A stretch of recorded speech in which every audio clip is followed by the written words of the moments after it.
Mesdames et messieurs, bienvenue à ce numéro du débat du dimanche. On va parler au Mali de ce projet de loi qui divise, le projet de loi modifiant le code des collectivités territoriales, un projet de loi qui divise.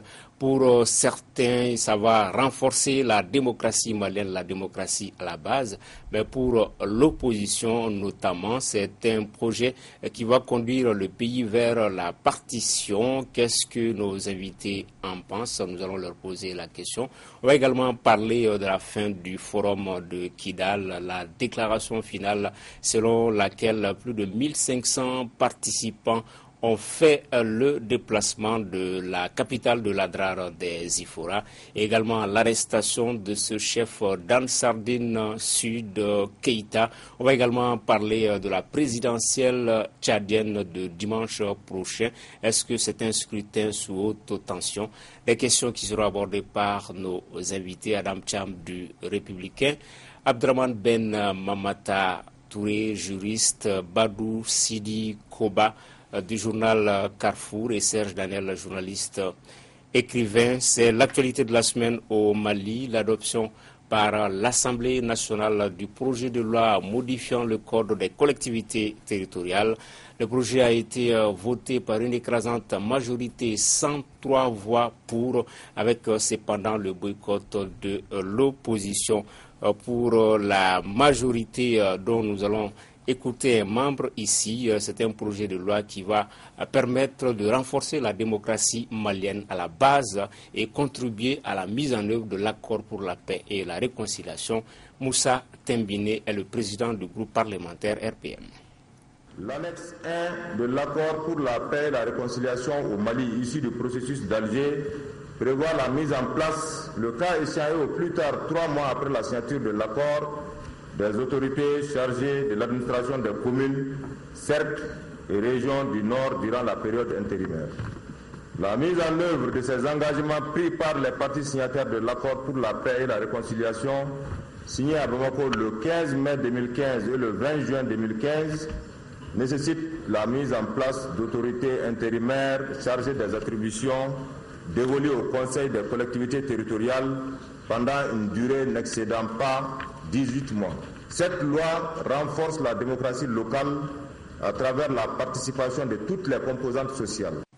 Sont des cloches naturellement divergentes au sein de l'opposition qui pensent que la constitution du 25 février 1992 a été violée. Nous écoutons ici tour à tour Daba Diawara et Soumaïla Sissé, le chef de file de l'opposition.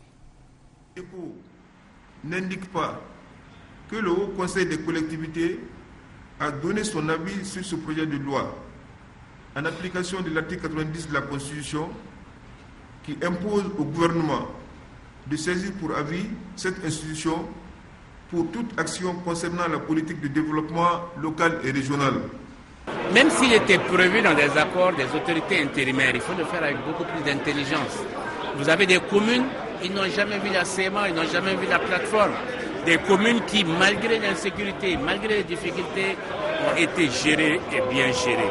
Nous avons trouvé que c'est injuste aujourd'hui de prendre ces communes, d'enlever ces maires, d'enlever ces conseils municipaux pour les ramener des gens qui ne connaissent pas, des gens qui sont venus d'ailleurs et qui ont la seule qualité qu'ils ont, ces gens, c'est qu'ils étaient dans des groupes armés. Voilà, Badou, le projet de loi a été adopté par l'Assemblée nationale, mais on a l'impression d'être dans les difficultés relatives à la mise en œuvre de l'accord pour la paix et la réconciliation, apparemment. Bon, ce que je veux dire, c'est que c'est l'accord d'Alger qui a exigé à ce qu'il y ait des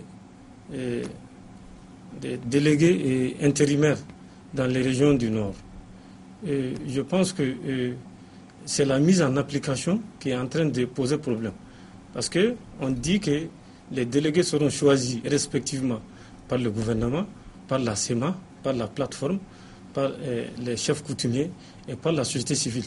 Bon, l'opposition, elle se sent marginalisée, elle se sent exclue, n'est-ce pas, du processus. Elle pense que si on mettait en place ces autorités intérimaires, n'est-ce pas, ça va contribuer vraiment à marginaliser les partis politiques de l'opposition. C'est pourquoi lors du vote de la loi au palais de Bagdadi, les députés de l'opposition ont tout simplement boycotté. Touré, par rapport à l'adoption du projet de loi?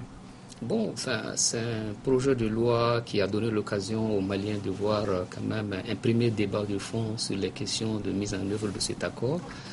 Il y avait quand même une unanimité sur le fait que cet accord n'est pas vraiment un accord parfait. Nous avons l'occasion de voir pour la première fois quelques points d'imperfection avec des réserves certes légitimes de la part de l'opposition.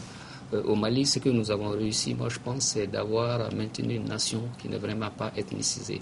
Et la façon dont les choses ont été présentées dans l'accord, notamment au niveau de l'annexe 1, ça nous amène simplement à aller vers la mise en œuvre simplement de l'accord dans le sens de l'administration des collectivités territoriales du Nord par les groupes armés ainsi que certaines personnes au détriment des partis politiques. Et à ce niveau, les enjeux politiques peuvent être énormes pour l'opposition qui peut se voir mise à l'écart en ce qui concerne le maillage territorial pour l'occupation de la scène politique. Au-delà des questions de légalité, moi je pense que l'opposition a adopté une position de prospective en se disant simplement que lorsqu'on va dans ce schéma-là, on risquerait de poser des actes qui à terme compromettront ce que nous tous cherchons au Mali, c'est-à-dire l'unité et la cohésion nationale. Je pense que ça anticipe sur une durée de 7 à 10 ans des choses qui peuvent s'avérer très dangereuses pour le Mali parce qu'il y aura une historique, il y aura également des habitudes qui vont s'instaurer et l'inquiétude de l'opposition me paraît fondée. Moi, dans les 3 déclarations que nous avons entendues tout à l'heure, je me sens plus proche de Soumaïla Cissé, le chef de l'opposition, sur la forme. Parce qu'il dit des choses, il dit quelque chose de fondamentalement réel.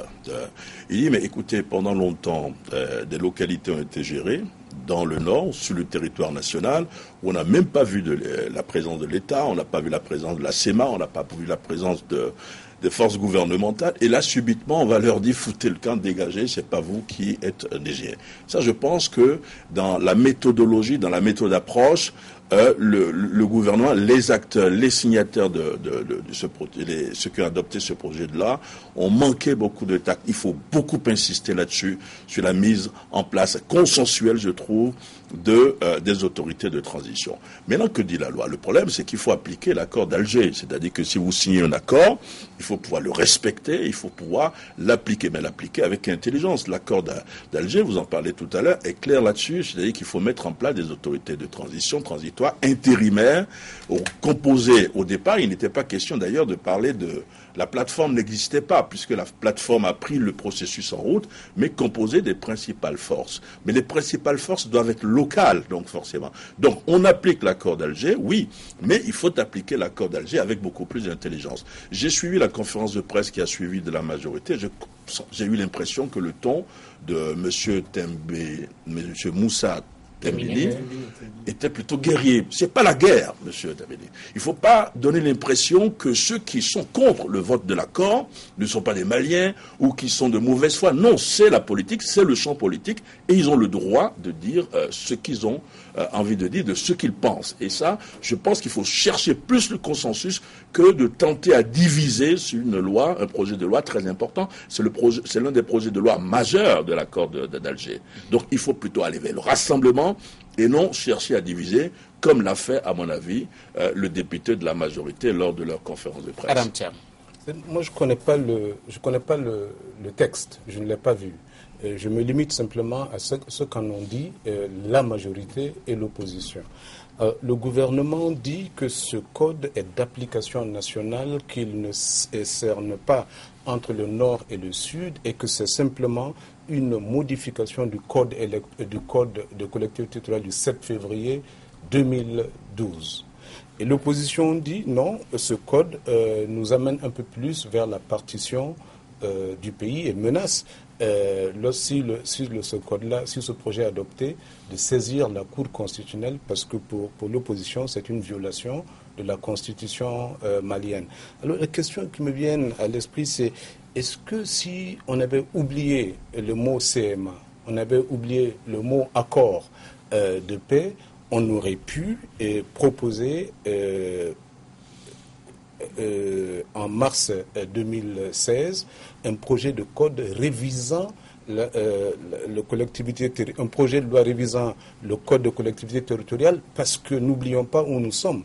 Nous sommes toujours dans le régime des délégations spéciales avec toutes les imperfections, et ce que le gouvernement nous a dit, c'est que ce projet participe à corriger effectivement les imperfections liées aux délégations spéciales.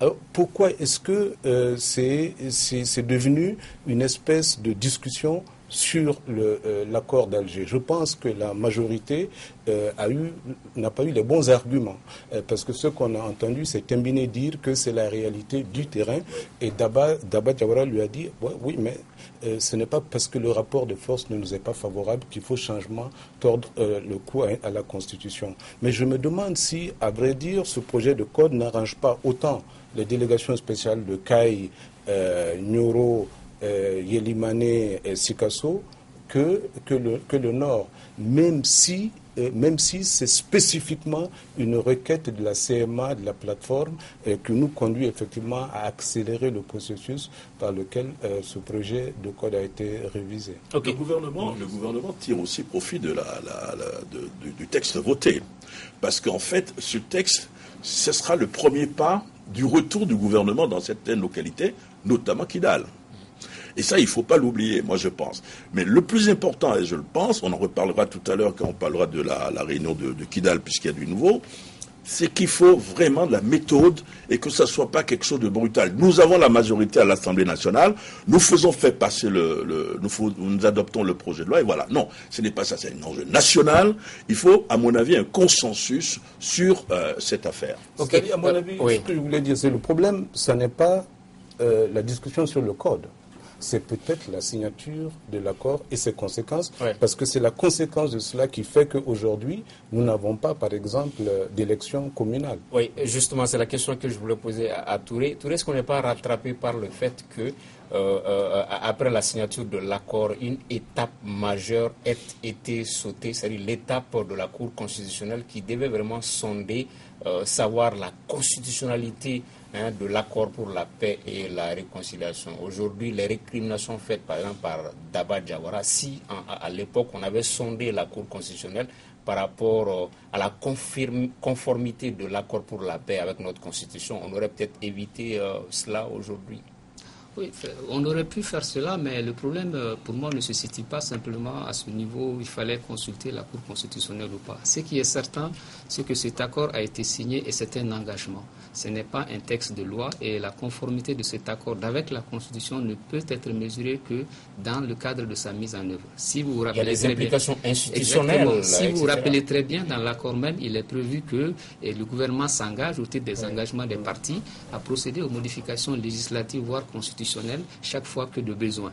Donc nous sommes dans une phase où maintenant une loi a été prise. L'opposition a estimé qu'il aurait fallu consulter le Haut Conseil des collectivités. Cela n'a pas été fait, donc la Constitution a été par endroits écorchée. D'autres aussi également pensent que le fait de vouloir mettre en place un système de désignation des organes de gestion des collectivités territoriales du Nord avec la désignation par les groupes armés différent de ce qui va se passer dans le Sud, ça crée simplement une situation où on n'est pas soumis à la même légalité dans le même pays. Donc pour eux, c'est des choses qui portent atteinte aux valeurs qui donnent à l'État sa forme républicaine. Donc ces enjeux-là, on pouvait peut-être envisager la correction avec une éventuelle modification de constitution ultérieurement, mais que ça soit en amont ou en aval, le fait de vouloir aller dans la version qui avait été proposée initialement, le projet, c'est une version qui manifestement ne peut vraiment pas passer si tant est qu'on veut vraiment aller vers l'unité de ce pays-là. Badou, quoi qu'on dise, les équilibres, tous les équilibres au niveau du Nord, par exemple, que ce soit les équilibres sociopolitiques, vont être bouleversés avec ce projet de loi. Quelque part, on a l'impression que ce sera une prime à la rébellion, à l'armement. Si ce n'était pas ce document, les groupes armés n'allaient peut-être pas avoir la latitude de diriger des communes, des cercles, par exemple. Souvent, vu par les citoyens lambda, ça peut être cela. Justement, c'est là où le bas blesse. Parce que c'est des gens qui ont pris les armes, qui ont quand même perpétré des crimes, que ces mêmes individus viennent, qu'ils se déguisent en administrateurs dans des localités où ils ont commis des crimes. C'est extrêmement grave. Ça va créer un sentiment de frustration, ça va créer un sentiment d'impunité. Parce que les gens vont se dire, bon voilà, Ils sont partis, ils ont pris les armes, ils sont revenus et on les a donné les places qu'ils méritent. Et ça, je pense que c'est extrêmement grave. Oui. Je voulais me permettre d'ajouter quelque chose. C'est un accord pour l'installation d'autorités intérimaires. Ce ne sont pas les autorités qu'on va désigner qui vont rester pendant 10 ans, pendant 15 ans, pendant qu'il faut relativiser les choses. Mais 18 mois maximum, je pense, 6 fois renouvelables une fois. Mais ce qui sera important plus tard, c'est que vous allez avoir des élections locales dans ces régions. Et ces régions, ceux qui seront élus localement, c'est vrai, auront plus de pouvoir que, par exemple, le gouverneur qui sera un peu là pour inaugurer les chrysanthèmes, etc. Mais ça, c'est un autre débat. Ce que je voulais faire observer, c'est que vous voyez au sein de la rébellion aujourd'hui, chacun commence à réfléchir en se disant il faut que, démocratiquement, je puisse contrôler une localité. Vous avez Kidal. La CMA est intéressée par Kidal en termes d'élection au sein des collectivités. Vous voyez que le MNLA aujourd'hui s'intéresse à Ménaka et que la CMA, le MAA, les deux tendances s'intéressent à Taoudéni. Donc vous avez quand même un avantage de ces accords-là. On ne concentre plus, la rébellion ne va plus se concentrer quelque part, mais il y aura une espèce d'étau, à mon avis. On va pouvoir respirer davantage et ne soyez pas du tout dupes. Ne pensez pas que c'est parce qu'ils ont pris les armes qu'ils vont être les premiers élus dans ces localités. On peut avoir forcément des surprises quand on se rend compte que le principe de one man, one vote, c'est-à-dire un homme, une voix, n'est pas forcément à l'avantage des. Je ne sais pas si vous voulez ajouter quelque chose. Sinon, Adam Cham, au début, on avait pensé que le projet de loi concernait un peu les régions du Nord, mais on a vu le ministre Aguerlab dire que c'est l'ensemble du pays. Par exemple, une localité comme la commune 6 de Bamako, où Africable a son siège, comment est-ce que ça va se faire pour la commune 6, par exemple, ou la commune 2 qui n'ont pas connu la CMA, la plateforme, pas de rébellion. Voilà. Comme je vous l'ai dit, moi je ne connais pas le texte, mais en écoutant le gouvernement, en écoutant la majorité, j'ai l'impression qu'il y a encore une fois un tragique problème de communication. Parce que si le texte concerne l'ensemble du pays, l'ensemble des autorités intérimaires, alors c'est veut dire que nous en avons besoin. Parce que pour l'instant, ça fait combien de temps que nous aurions dû avoir des élections communales avec des maires régulièrement élus et ça n'a pas été à cause du processus d'Alger. Et je crois qu'il y a beaucoup d'insuffisances qui sont corrigées effectivement dans la gestion des délégations spéciales. Par exemple, on dit maintenant qu'ils ne peuvent ni aliéner les biens publics de l'État ni s'endetter, ils ne peuvent pas créer de missions publiques et ils ne peuvent pas recruter. Il y a quand même, ils sont maintenant limités et normés. Et j'ai l'impression que ça aurait été possible même sans CMA. C'est-à-dire s'il y avait un cas de force majeure qui avait empêché le Mali d'aller à l'élection communale, est-ce qu'on n'aurait pas effectivement voté une loi modifiant le Code de collectivité 2012 ? C'est une question, je n'en ai pas la réponse. Mais ce que je sais aussi, c'est que le gouvernement dit que ce texte-là est débattu depuis novembre. Et que la société civile, les partis ont été impliqués. Je ne sais pas dans quelle mesure l'exercice a été vraiment inclusif, mais le gouvernement s'en défend. Enfin, je pense qu'il n'y a aucune raison que ce texte n'ait pas été simplement présenté aux collectivités territoriales pour avis. Parce que c'est ça la démocratie. Pourquoi est-ce qu'on saute une structure aussi importante pour simplement aller au Parlement, un Parlement qui n'a même pas encore débattu l'accord d'Alger. Vous parlez de la Cour constitutionnelle, mais le Parlement lui-même n'a pas été saisi pour débattre du processus d'Alger. Oui, je pense que de fait, pour répondre à votre inquiétude, dans le projet, il y a deux choses fondamentales. L'article premier du projet porte sur 13 articles qui doivent être modifiés. C'est l'article 2 maintenant qui dit que les conditions d'installation de ces autorités intérimaires seront fixées par décret.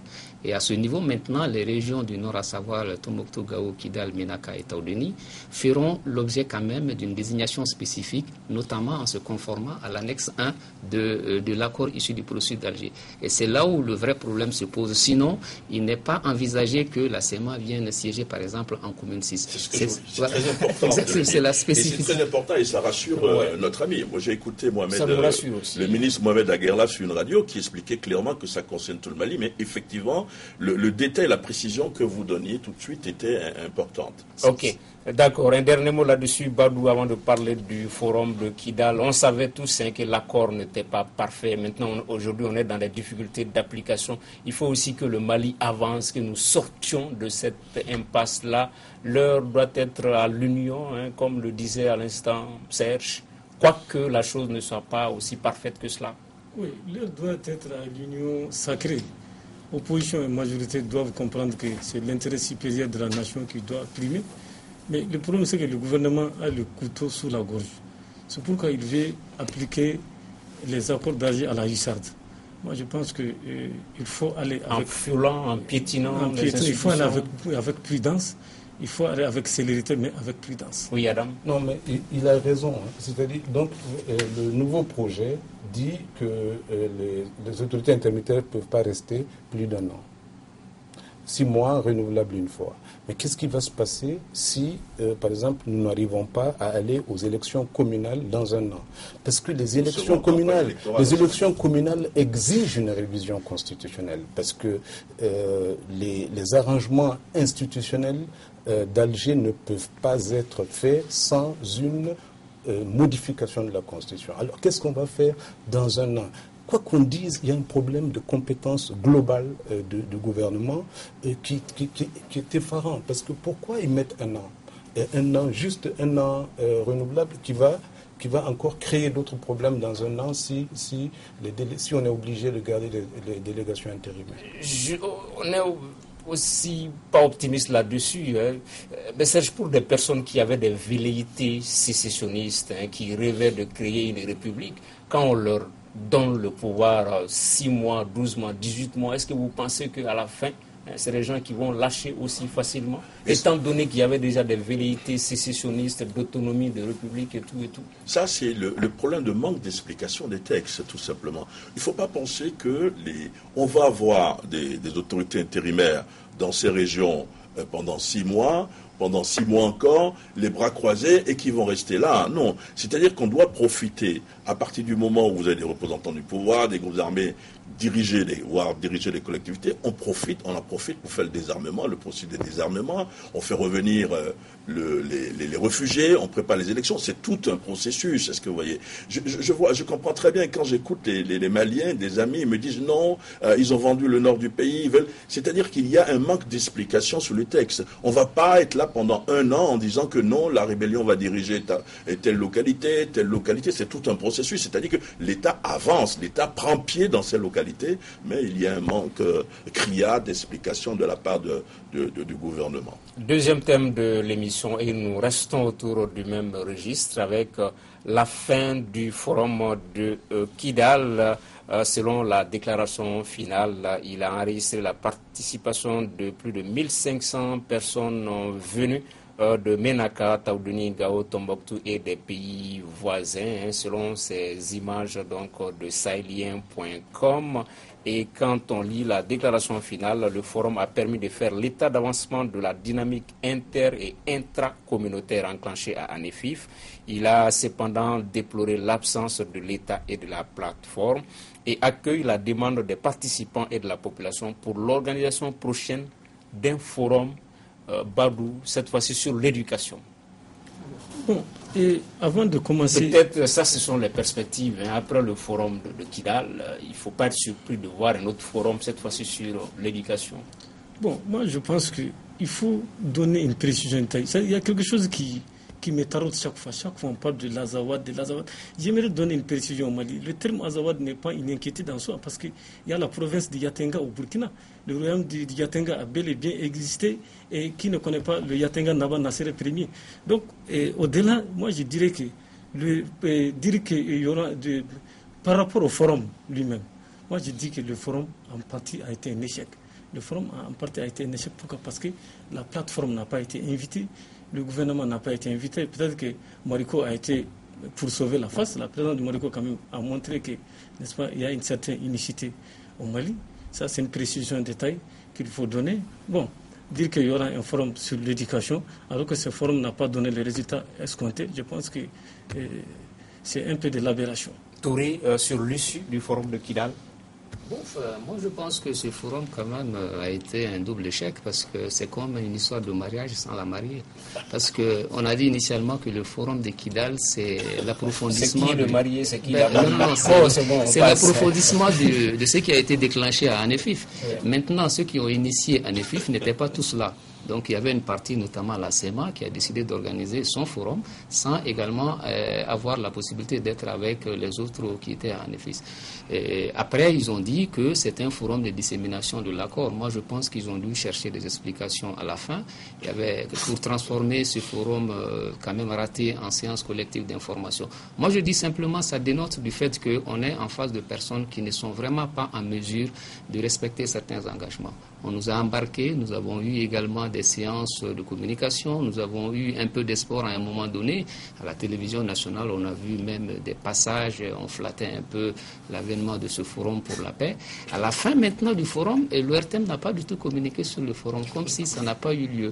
Alors qu'en amont, on a fait une grande publicité.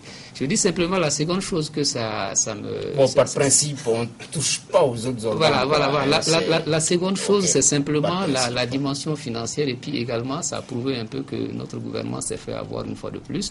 Peut-être que le pseudo-forum prévu pour l'éducation sera une occasion supplémentaire pour soutenir un peu de sous encore au gouvernement. Ok. Madame Thiam, il y a des mots dans la déclaration finale qui peuvent susciter espoir. C'est quand on entend dynamique inter- et intracommunautaire. Ça peut être important pour la suite des événements. Mais comme il l'a dit, l'un des objectifs du forum, c'était quand même le parachèvement du processus d'Anefis.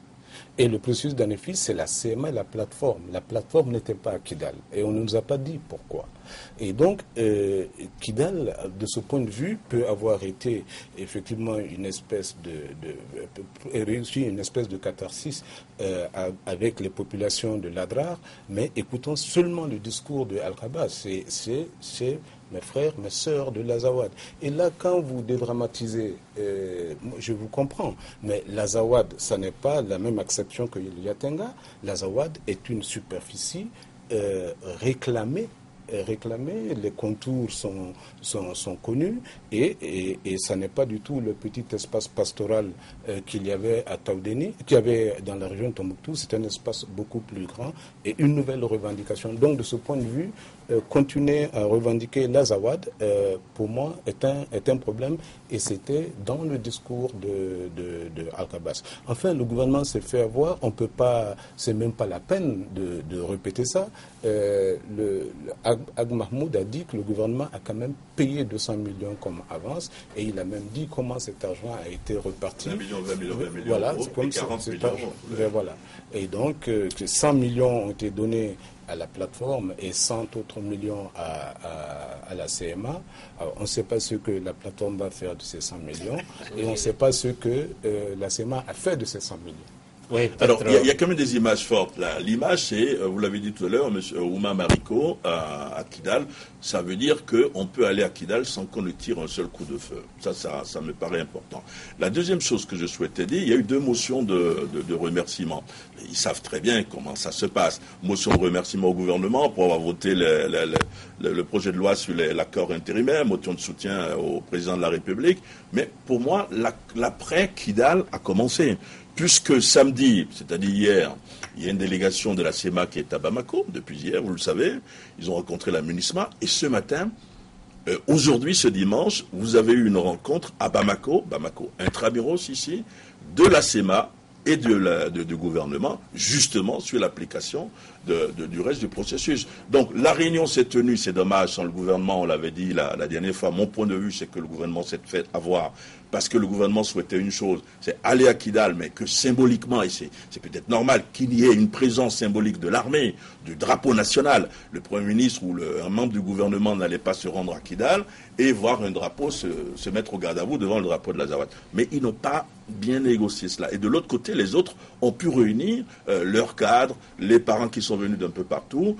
Le gouvernement aurait mieux préparé ce forum-là. Maintenant, il faut avancer. Je pense que cette réunion, je n'ai pas encore les conclusions de la réunion qui s'est tenue ce dimanche entre le gouvernement et la SEMA, mais peut-être qu'on devait pouvoir aller en avant. À la décharge du gouvernement, il faut dire qu'il a demandé le report du forum, mais la SEMA a dit niet. Et ça, c'est encore l'aspect rocambolesque de l'affaire, qu'il puisse dire non à une demande de la partie qui a financé le forum.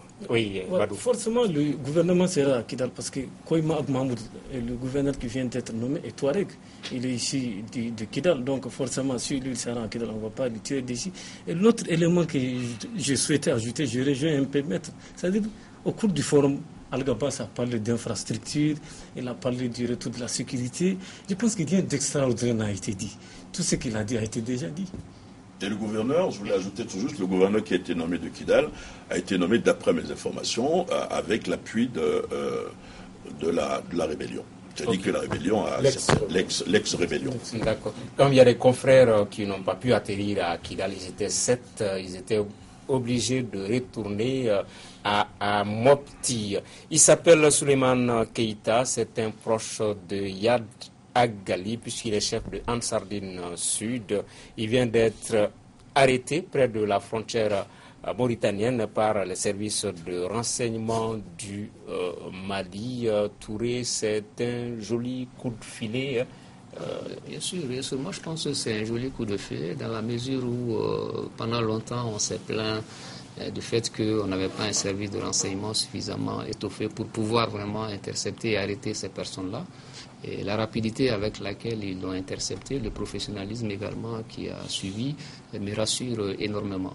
Et j'espère qu'à partir de là, on pourra remonter beaucoup d'autres filières pour arrêter de plus en plus de terroristes avant que les dégâts ne s'accumulent. Serge Daniel ? Oui, les forces spéciales des services de renseignement maliens communiquent mieux que le gouvernement de la République. Ça, c'est une grosse prise.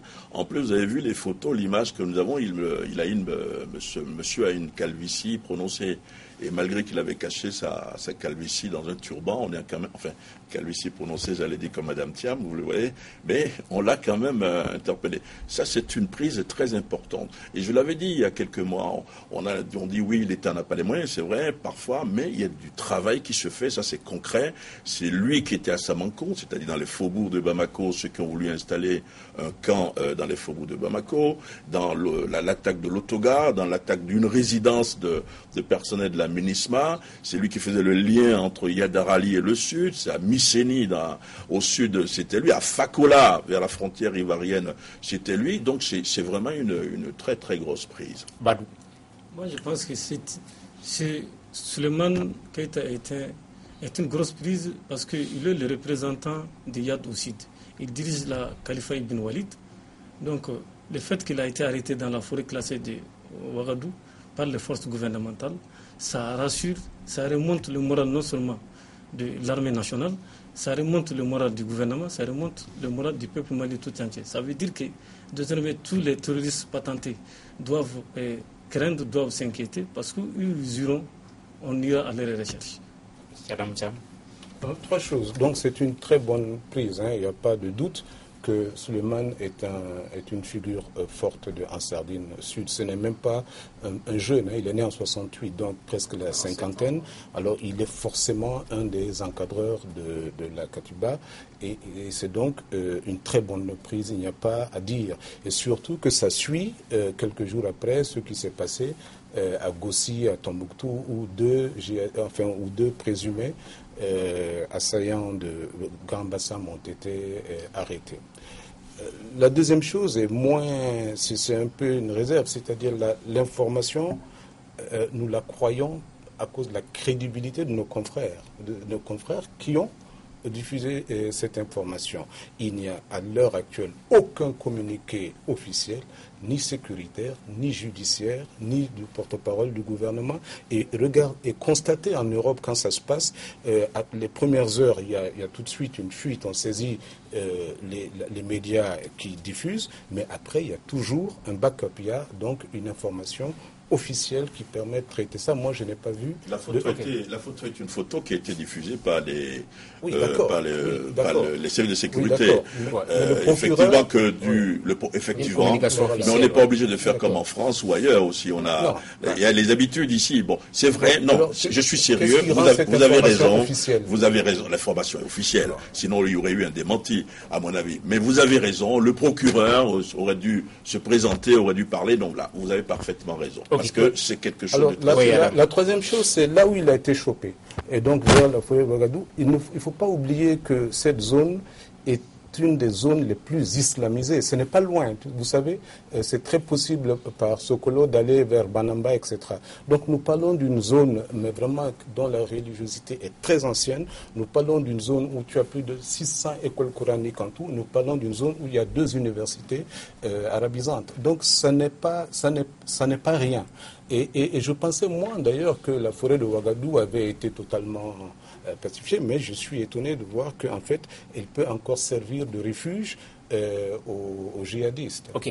Depuis l'attaque de Grand Bassam, Serge, il semble y avoir un bouillonnement dans la traque des présumés djihadistes, ceux qui ont été arrêtés dans le nord du Mali, et puis cette autre prise. Est-ce que l'étau se resserre finalement sur les soi-disant djihadistes? Est-ce que l'attaque de Grand Bassam de la Côte d'Ivoire y est pour quelque chose?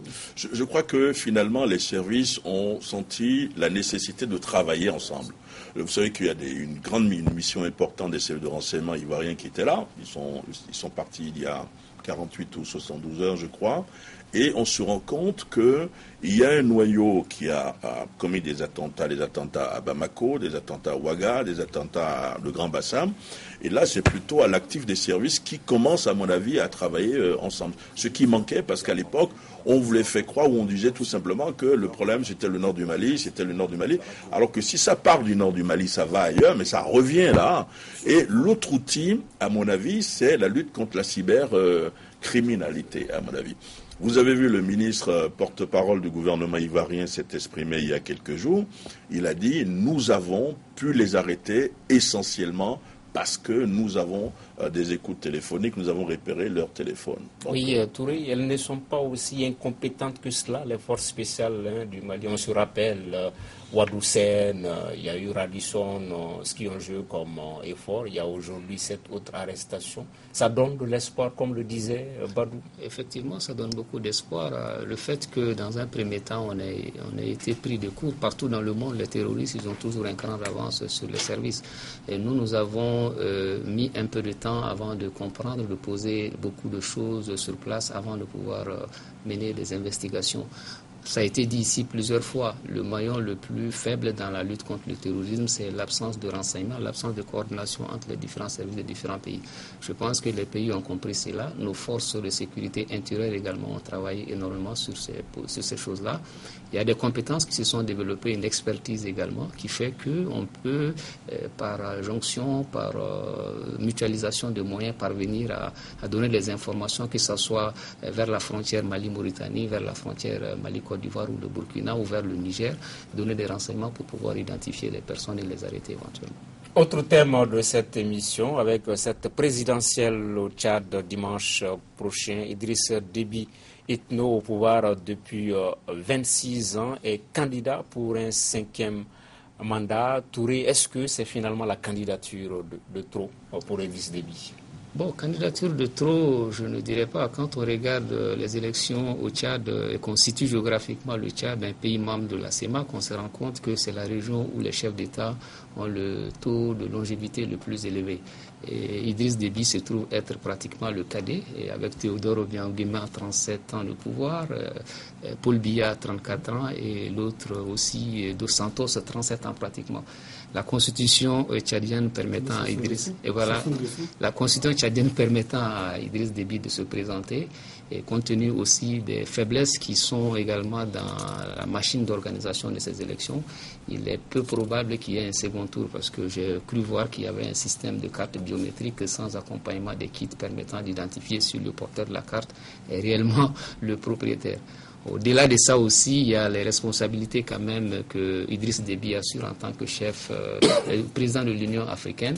Et en tant que président de l'Union africaine, le mandat est placé sous le signe de la bonne gouvernance et aussi celui de la défense des droits de l'homme. Donc il doit réussir ce scrutin pour pouvoir être crédible et être entendu en cas de crise post-électorale dans les autres élections qui sont en train de venir. On verra bien le taux de participation. À mon avis, théoriquement, il n'y a pas match, même si une élection n'est pas gagnée. L'enjeu, c'est à ce niveau-là. À mon avis.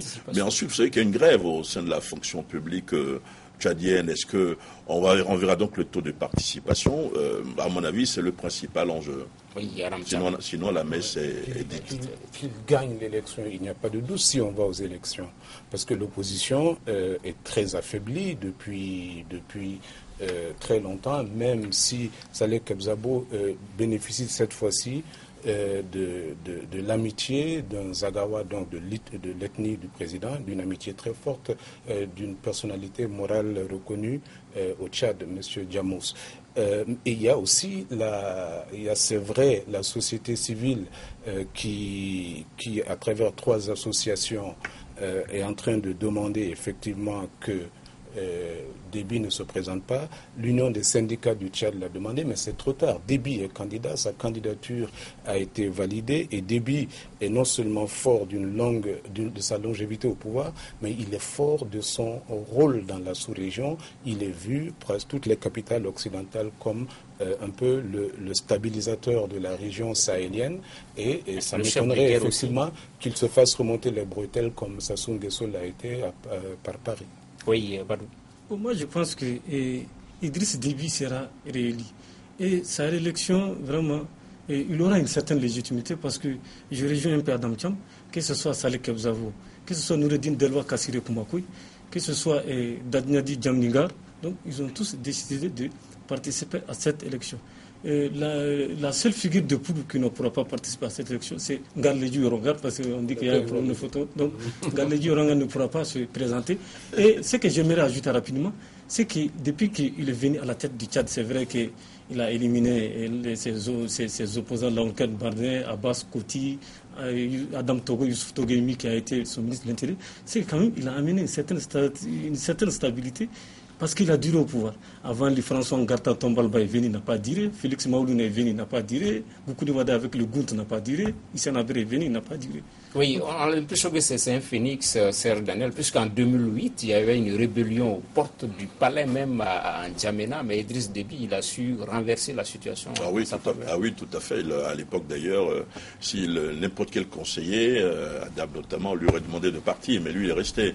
Donc il a cette carte-là quand même, sécuritaire. Vous voyez, le Tchad aujourd'hui, c'est un pays qui se compare à un pays comme le Nigeria sur le plan militaire. Le Tchad va lutter contre Boko Haram au Nigeria. Ils vont lutter contre Boko Haram au Tchad. Ils sont dans le nord du Mali. Donc, effectivement, c'est quelqu'un qui a du poids dans la région. C'est quelqu'un qui a du poids dans... Et Adam l'a dit indirectement tout à l'heure, les Français seraient ravis de le voir rester dans son beau palais. Les Américains aussi. Les Américains. Et surtout de continuer à être le président en exercice de l'Union africaine. Ainsi prend fin ce numéro. On oublie Zuma, mais ce sera pour la prochaine fois. Du dimanche, Jacob Zuma. Dans son palais. Prochain. S'il est encore au pouvoir. Tout à fait, s'il est encore au pouvoir. Merci de l'avoir suivi. Nos invités étaient Adam Thiam du Républicain, Abdraman Ben Mamata Touré, juriste, Badou Koba du journal Carrefour et Serge Daniel, journaliste écrivain. Merci de l'avoir suivi. À dimanche prochain pour un autre débat du dimanche.